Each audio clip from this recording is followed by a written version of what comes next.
Hello and welcome to My View from the Piano Bench. We do this on Wednesday evenings here on my Joe Holt's Notes YouTube channel, most Wednesdays, and Piano for My Friends on Thursday evenings. Two different approaches to these ongoing YouTube videos. Started out as live streams. Now I record them each week and upload them at set times, usually. I do my best. Lots going on, but it's important to me to keep this going. Thank you to those of you who support and encourage me via the links you'll find on the support page of my website, and you'll see a link to that in the video description below. When you click on that, of course, you're going to one page of my website, which connects you to my entire website. So check out what's going on. I periodically update things, in particular the performance schedule. So, and if you have not considered that or taken a look, but you watch with some regularity, I'll ask you to consider it. Periodic drop in the tip jar, which in effect sponsors these videos. There's no other monetization. So, every week for this series, I have a topic, and I was inspired to do this week's topic with coming out of an email exchange or a text exchange I've had with someone who actually is a sponsor and is watching this. Hi, Len. At some point. Anyway, I'm sure Len will be watching this. And it came out of an exchange that we had about his great-granddaughter, who's a high school jazz student who loves Jerry Mulligan. So there's actually a few things there that are really cool, just in that little sentence, right? In talking about jazz education for her and her circumstances and things. And in the course of the exchange, I said something that I say often, and it caused a little ripple in the current. I'll say, I don't really consider myself a jazz musician. I mean something specific by that, but it's often not received with that specificity because it's in my head that I'm making this determination, and the, for lack of a better word, subtleties involved in all of this are kind of lost on people outside of jazz. Not entirely talking about my friend Len here, but he came back with the, well, what you play, looks like jazz, sounds like that jazz, must be a duck, or something like that. And of course, and I should have thought, wait a minute, do I know where it is? It's right here. I can actually pull up the exchange because there's a couple of things I sent that I want to reference. But I realized that what I'm talking about my own relationship to jazz, really has just about everything to do with what jazz education is today. So the topic for this is what jazz education taught me. And that's an interesting subject. And I haven't planned how I'm going to do it. I'm going to allow the stream of consciousness to make this happen. But it did, where are we? Oh my goodness. Yes. So the exchange prompted me to look up a quote from a review some years ago. And I realized that actually this quote should be on the front page of my website, and I'm going to put it there. Another quote from that same review is on the front page of my website, but this is the one that needs to be there. Talking about me. He has found the elusive balance sought by all jazz musicians. The balance between the craft of performing music that is recognizable as being in the traditions of jazz and the artistry of creating a very personal expression within those same traditions. And of course, I'm a jazz musician, but you have to define jazz. I don't even want to say broadly, but I have to say broadly. You have to define it all the way back to New Strand Piano, all the way back to Jelly Roll Morton, all the way back to traditional jazz and New Orleans and Dixieland, which we're not supposed to say anymore, and everything leading up into the big band era and the swing era, and the musicians that first influenced me. Teddy Wilson was the first pianist coming squarely out of that swing era.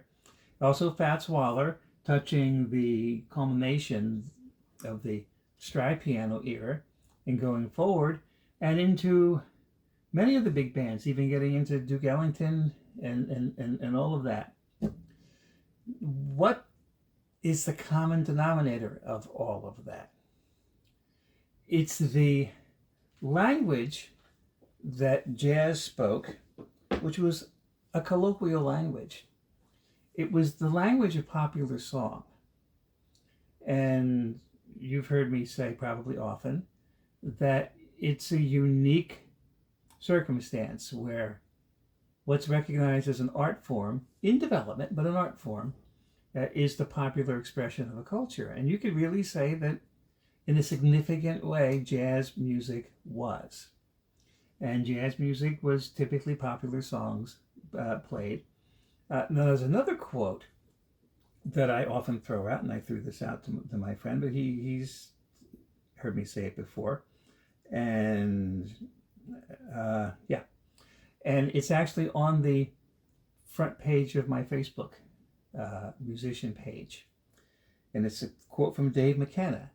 And I've never seen this in print, but I watched him say it in an interview later in life. So I transcribed this little quote. As I get older, I consider myself more of a song player than a jazz player. And oh, how I get that.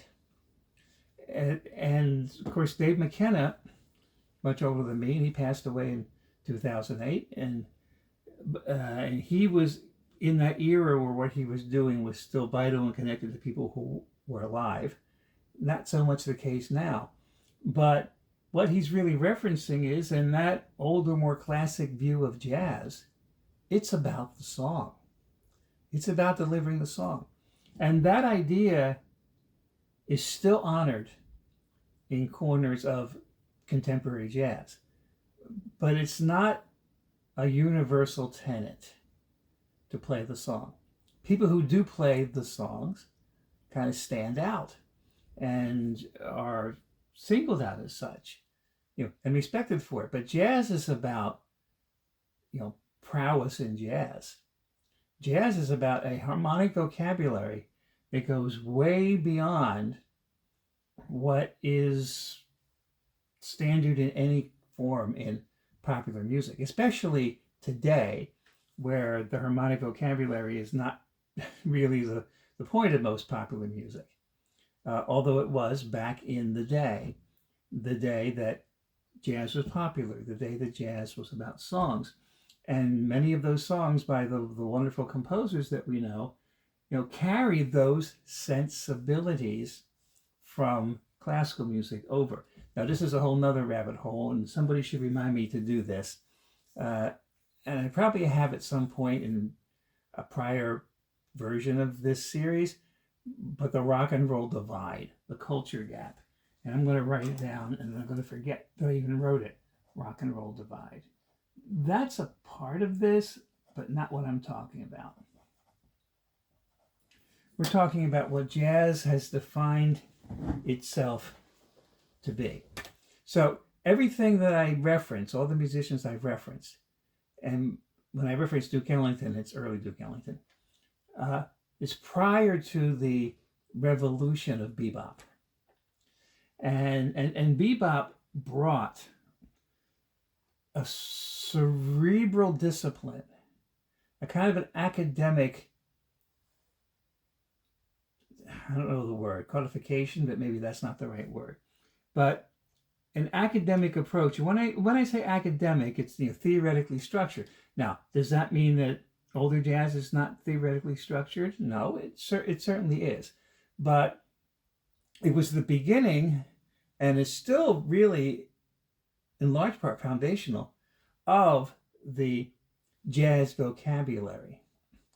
And within the jazz community, particularly the modern contemporary jazz community, the jazz vocabulary is what defines jazz. And so that musicians who don't speak the vocabulary in the broad sense, speak a portion of it, uh,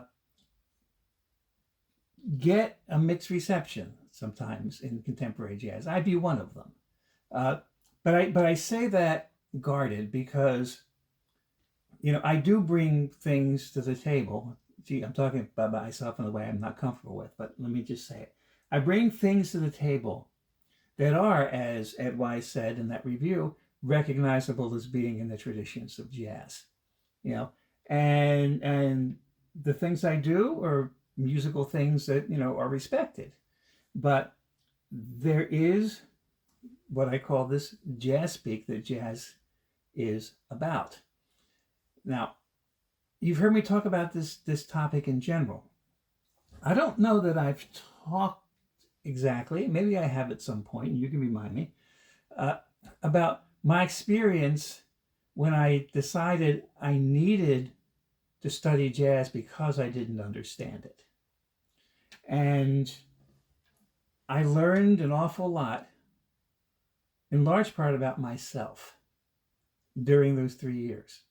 And it was in my early 20s, mid-20s, in there. I did describe, if you watch this series, I did describe the one lesson with Gerald Price way back in the day. I was maybe 19 years old or something, and he taught me the idea of the concept of 2/5, and I was able to run with that on my own for a couple of years and just develop that. And everything that I have come up with to that point was on my own.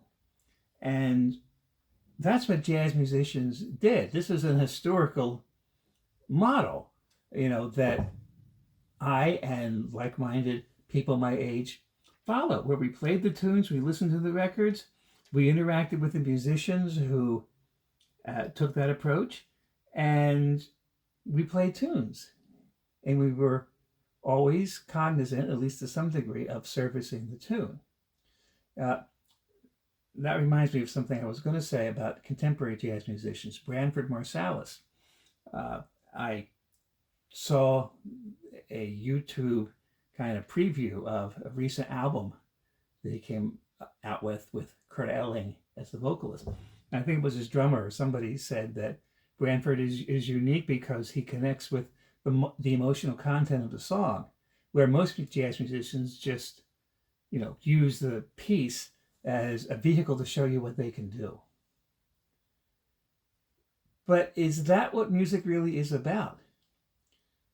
Is it about what you could do, or is it about something deeper? So the dividing line really is the song, and then bebop and the new vocabulary. Now, do I incorporate some of that vocabulary? I certainly do.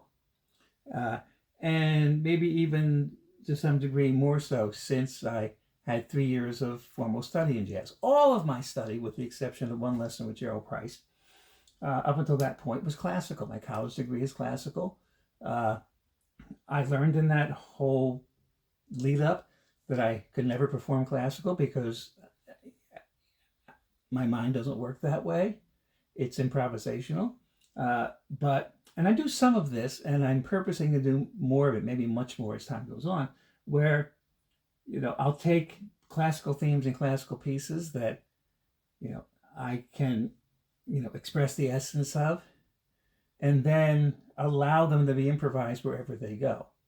And it requires me to know the pieces, whether it's something like,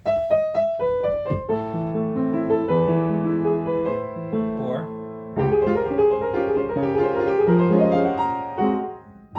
there it is, there's that bass note, right? or whatever.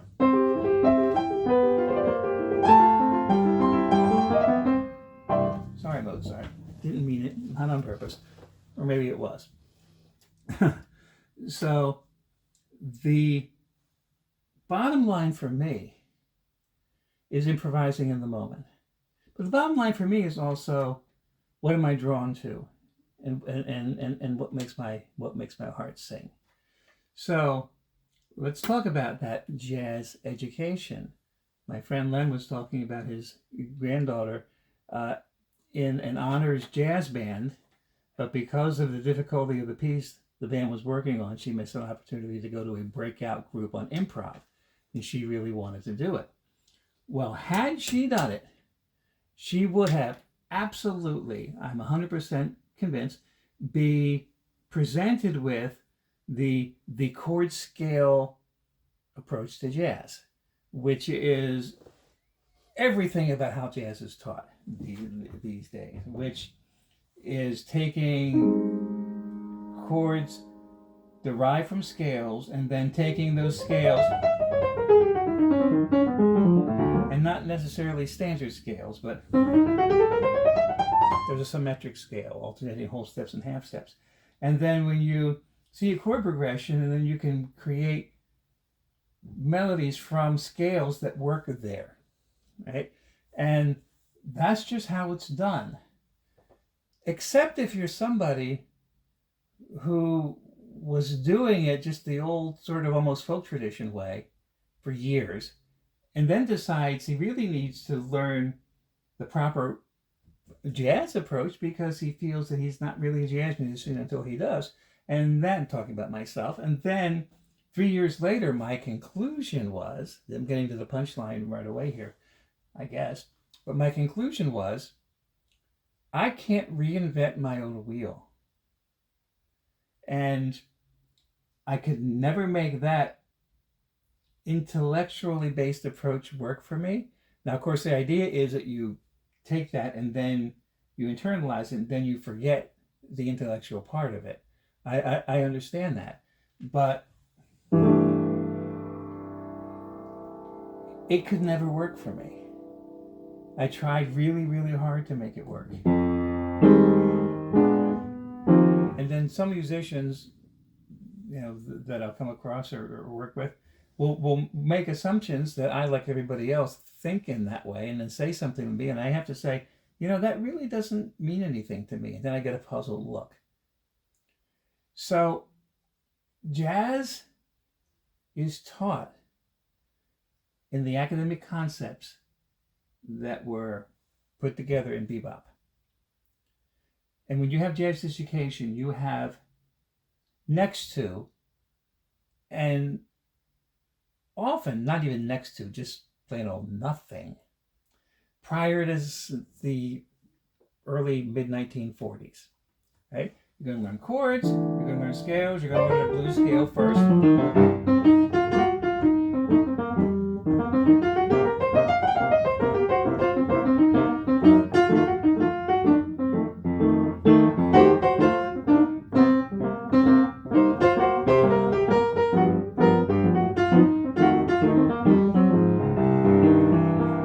I just departed from the blues scale with that last note. Now I had to really squeeze my brain to make sure. I departed again. Now, of course, any contemporary jazz musicians out there are saying to themselves, I am way oversimplifying this, and I am, because then there are alternative things, alternative scales, alternative that you add, right? But you're thinking in terms of a defined scale. I cannot think that way.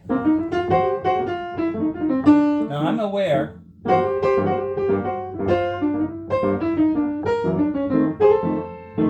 when I am in that blue note zone and when I'm not. And I just went from not being to being in. So if I'm playing blues, it's not a scale.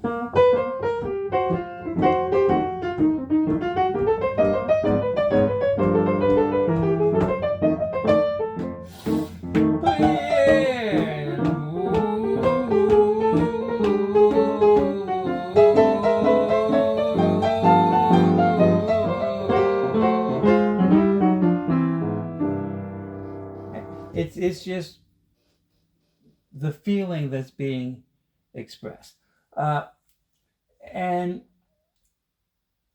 jazz education has taught me that I am not a jazz musician if the definition is processing it in that theoretical construct. And the reason it's important for me to say that it is because it defines the circumstances that I can thrive in and the circumstances I can't. And I have to be honest about that. You know, for my sake and for the sake of, you know, of other musicians I play with. You know, if I'm in an environment that's all just about modal, you know,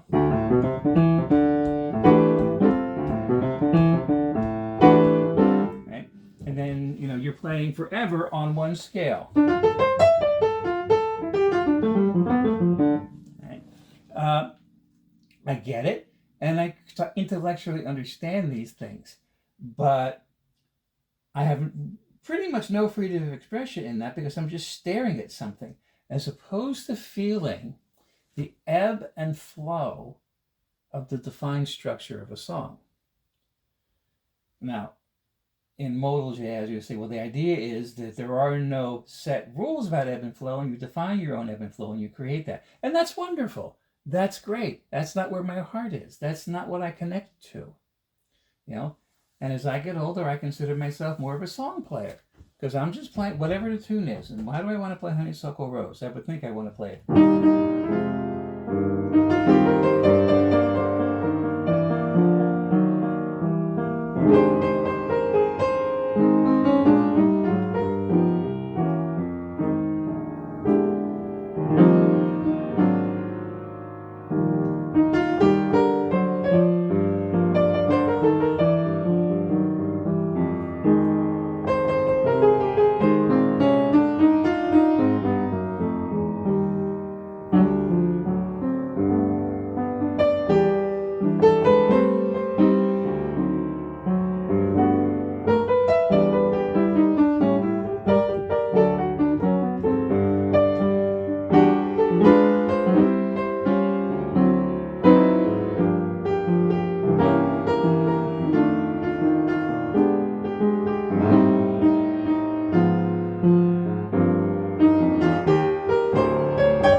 So would that be considered jazz? Of course.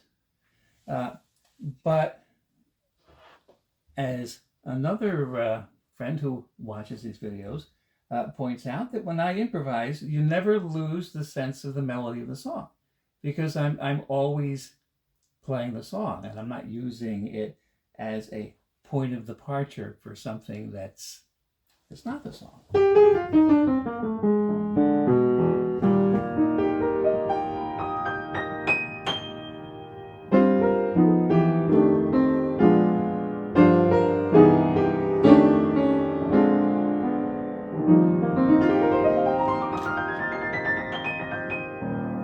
So it's interesting to relate to younger generations, you know, now that with each year I get older, of course, and, you know, there are more people younger than me than older than me, and that's going to keep happening.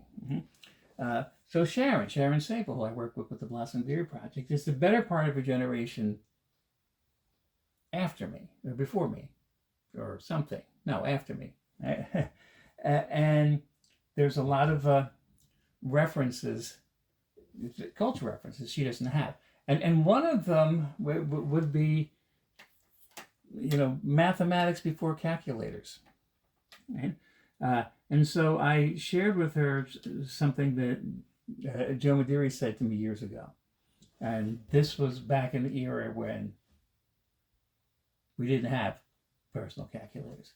And he said, I never want to get on stage and have to play anything that I have to work out beforehand with a slide rule, which I think is a funny statement. And of course, the response was, what's a slide rule? it's a little calculator.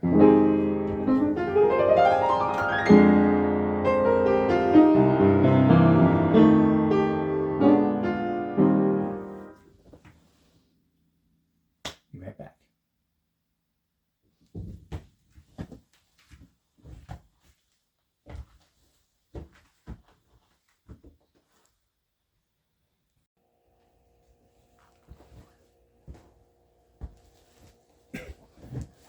All right, I'm back. So, jazz education is about learning all the microscopic parts and then putting them together into expression. And as soon as jazz became its own discipline, it was taught that way. And it's just striking me now that it may be a version of exactly the same thing that I described much classical music education and too many classical musicians as being. And this is a little, not judgmental, it's observing from the standpoint of expression versus, I don't want to say cognition, but something. Where I talk about that is that process of classical music is putting together a jigsaw puzzle, and you learn each little piece, and you learn each little note, and you learn each little thing. And keep in mind that classical music is taught, or has been taught, things are all evolving now, but up until not too long ago, for 500 years, it was about reading the sheet music. Of course, music has been around for a lot more than 500 years, but the printing press hasn't been. Right? So we are responding to our process, I guess, of what defines the jigsaw puzzle in that regard. But, could you look at that piece of classical music and just see it for what it is without putting a jigsaw puzzle together? I guess not, unless you're an improviser. And then you can look at the whole picture, and then you can express that picture. So to me, that's what improvisation is. Jazz education, though, is striking me more and more as the 2.0 class of putting the jigsaw puzzle together. There's a prominent jazz educator, and I've seen some of his videos. I have not read his books. That's a whole nother subject. I've acquired some books just so I have them as references, and I can't get past 2 pages of any of them. It's not that I don't understand it. It's that if you're requiring me to go through that process to express myself, I just have to stand there. It's like I'm standing someplace and somebody next to me is speaking in a way that I'm uncomfortable. And I just wait for it to be over, and then I move on. And that's sort of how I feel about it all. And this one prominent jazz piano educator, was talking about his college curriculum and how, like, he doesn't give certain things to his students. He doesn't let them have it or practice it or know about it until like semester 3, and here's semester 4, and here's semester 2. And I said, wait a minute. What if that person's expression leads them down a road over here, but they can't access it? And then is it really about expression? you know. And if you think about jazz before the academic formulas, right? It was based in theory. You understood, chords, and you understood what notes you could play, but it wasn't the procedure that it is now, right? And you're never really taking a jigsaw puzzle apart so much. I mean, I said that wrong. You're not really putting a jigsaw puzzle together because you're not starting with a box of 5,000 pieces. And this is just coming to me in stream of consciousness. But that's what, when you assemble something, you have a whole box of pieces. And the assemblage of them is actually figuring out which ones relate to each other. But if you can look at the whole picture, you can see what relates to everything. Now, I know this is stupid esoteric in a sense that, if we're talking about, well, how are you going to teach this academically? Yeah, you're going to do it this way. If your goal is jazz speak, and I say jazz speak to define the sound configurations that jazz players want to hear, define as hip. I think I said this once before a while back in one of the videos that I was doing when I was in my early 20s, maybe even late teens, going around in small churches in my network where I had connection, and doing concerts that I would call the Roots of Jazz Piano, right? And I got some criticism that I expected to get. When the article on me went out in the denominational magazine, which was nationwide. Didn't get a lot of it, but I got a little bit of, basically, why are you bringing the devil's music in the church? Which is not where this church denominationally was coming from, but, there were some.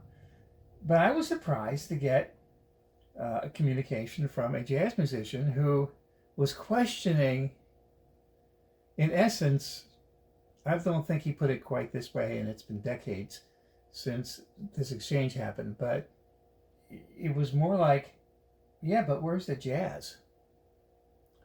Based on the vocabulary I was using. And he's asking me specific questions. Well, don't you do this? Well, how about this? Well, how about tritone substitutions? I remember him asking me that, and I understood that. I probably used them more now, but with a different emphasis than that. But of course, I understood those things. But my chords may have been too vanilla, or my harmonies were too inside, which is a jazz term, inside versus outside.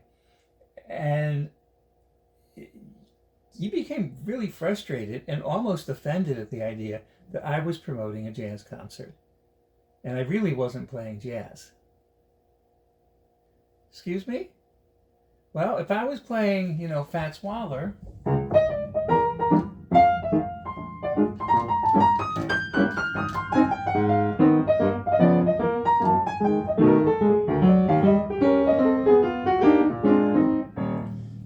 and I hope at age 63, I'm, evolved somewhat from age 19 or 20 or whatever I was, but I was improvising on Fats Waller or whatever. At the time, they called it jazz. So this is the kind of conundrum that I see about jazz education, particularly related to the performance of historic or classic jazz, or standards, or tunes. We talk about servicing the tunes. And I know I've said this before, but excuse me.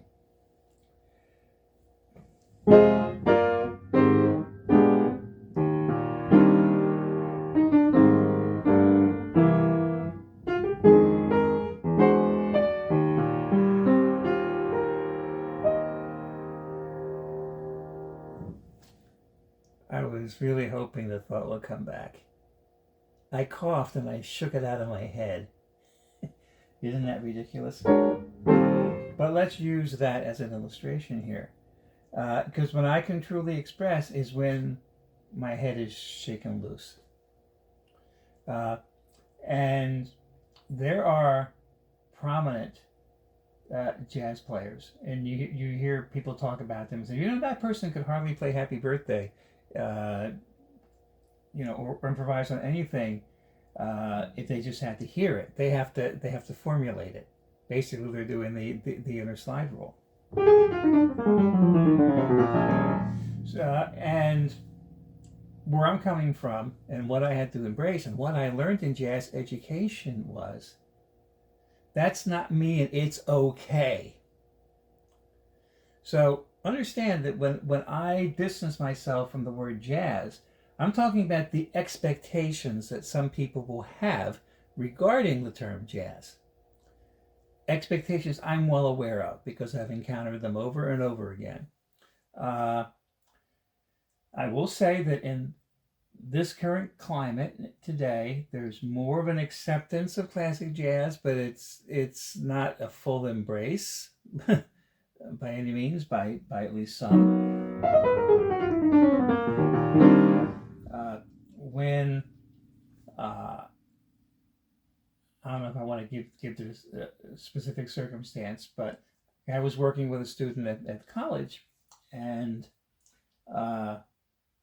professor was aware of a recording I did with the student, and he wanted to size me up. He had never met me, and I was told this by the student. So he got the recording, and he went right to the piano solo because he wanted to hear what I did. And I remember doing that was kind of lame. You know, it was okay, but I wasn't really connected. But whatever. But I completely believe that person's opinion of me was formed then, you know, and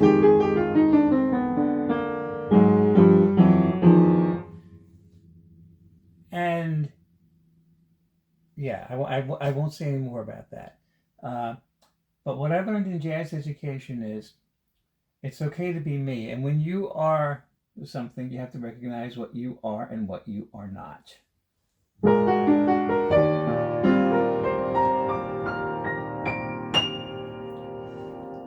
And so I stopped trying to reinvent my own wheel, because that's the phrase that I said to myself, says, I already have a formed wheel. I've been doing this for years. I can't reinvent my wheel. I can't make myself think in terms of something that, you know, I've never done before and it's not my process. And now I can look back years later and understand in terms of what I am intuitively, emotionally connected to, that my heart isn't in it either, right?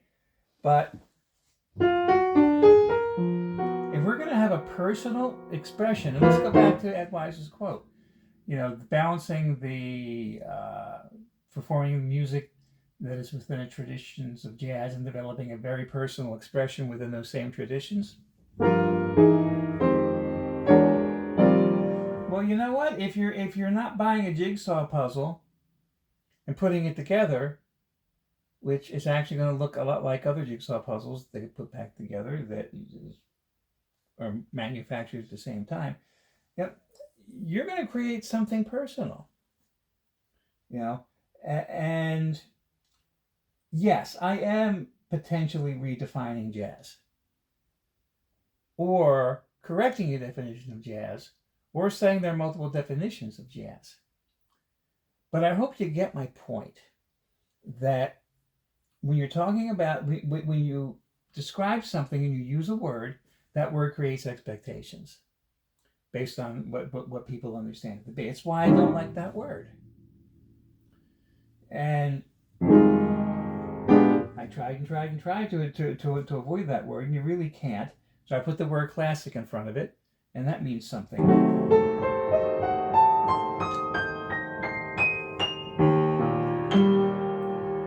But these days, you know, for me, and this is going to seem paradoxical and weird,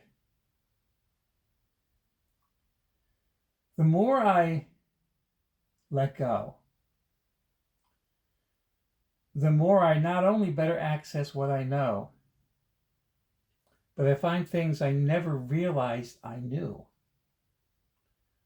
or just don't know, at least here. If that makes sense.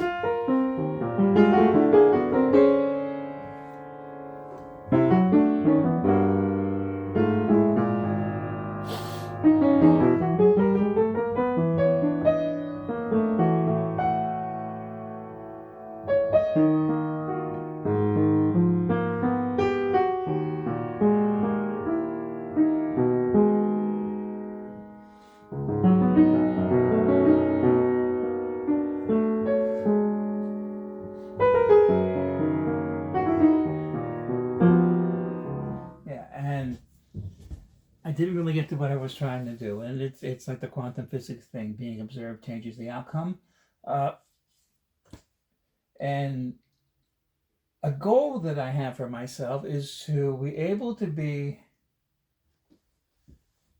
sufficiently detached from what ultimately amounts to ego when I'm in front of people, that I can reliably do what I can do when I'm by myself, especially earlier in the day. When you're more connected intuitively, uh, and when you're, for me, if I'm talking to somebody about jazz, we're going to have a little sort of discussion about some basic concepts, and then it's going to be trust. One thing I always say is wait until you are 100% confident that what you're playing is purposeful. And the best way to be purposeful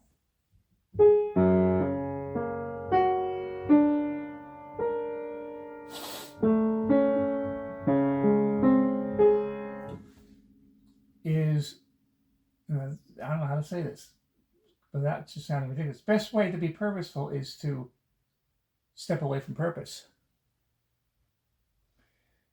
Uh,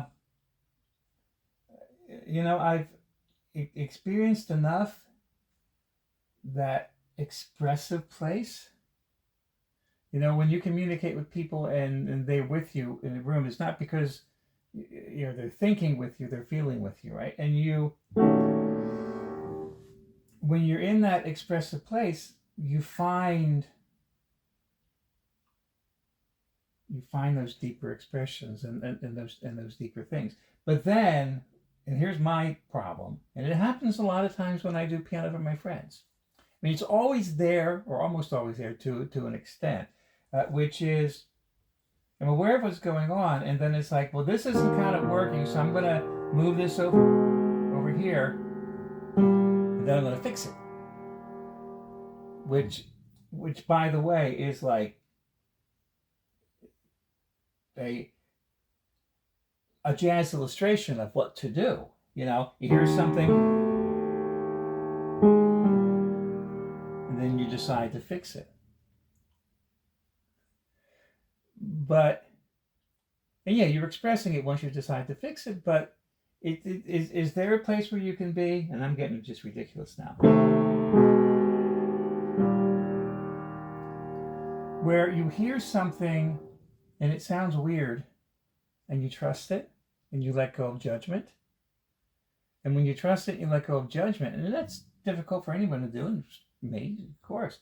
And then you find the beauty and you let it speak, and then it finds its own way without you telling it what to do. I always quote Keith Jarrett with a similar thing, and Kenny Warner will say much the same thing. What he'll say is that the first thing you need to do is get over your fear of sounding bad.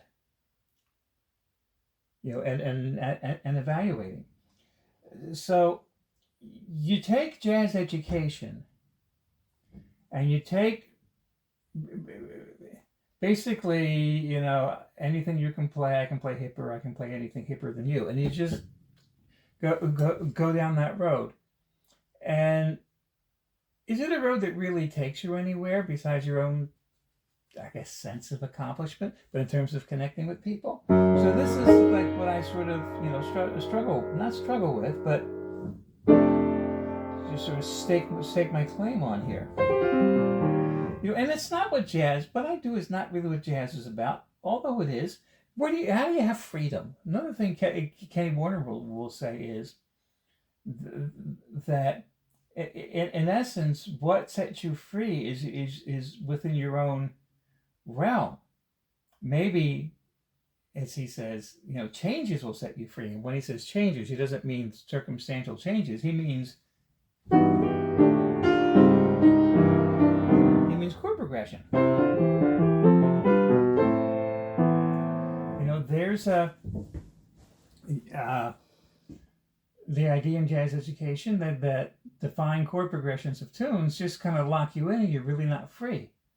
And the only way you can be free is to throw that off. But maybe the only way I can be free is to have the landscape in front of me where I can play, as opposed to sending me in a dark room.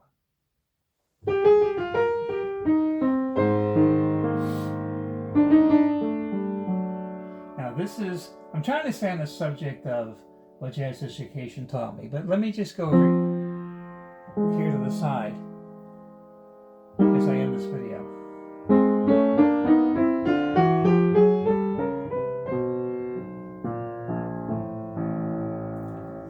So the one thing that I know for sure is if I'm still and I'm not looking at what I want to do,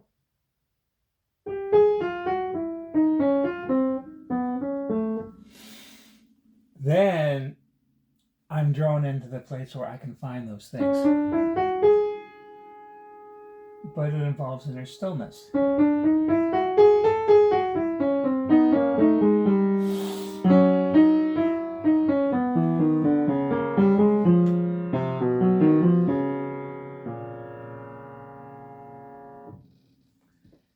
And it involves patience.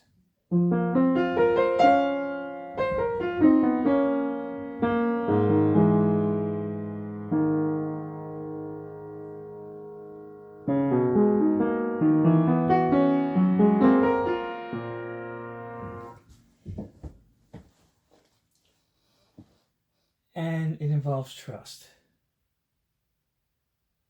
But not trusting yourself. Trusting